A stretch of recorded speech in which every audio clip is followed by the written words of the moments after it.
I love my Coros watch, but there are two things about it that I absolutely hate. If you're a Coros watch user too, stick around and I'll tell you my solutions to the two problems. Problem one, the charging cable. There have been so many times when I have had to wrestle to get the cable to connect to the watch and start charging. You then have to put a ring of steel around the watch to stop someone from coming along and accidentally knocking it. This always leaves me with a sense of fear that I'm not going to be able to charge my watch the night before a long race or a long run, and I'm going to have to run the next day without my Coros watch. Now this happens to me every 4 to 6 weeks on average, but there is a solution. Take a toothbrush, some warm running water, and just gently brush the back of the watch where the charging points are and the charging cable itself. What you're doing is removing any buildup of dust, grease, grime, dirt, anything that started to build up on the back of the watch itself, and that will clean the connection points, and when you plug it back in again, you should be good to go and it should charge. Problem two, the wrist operated heart rate monitor.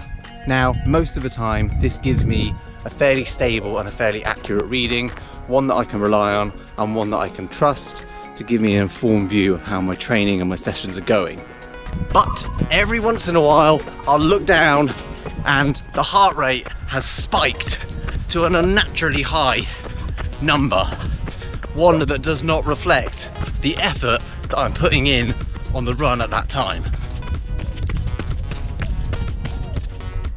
Whilst this is annoying on the run itself and a little bit distracting, it tends to be when I get home and upload the run to my Coros app, that's when the problems really occur.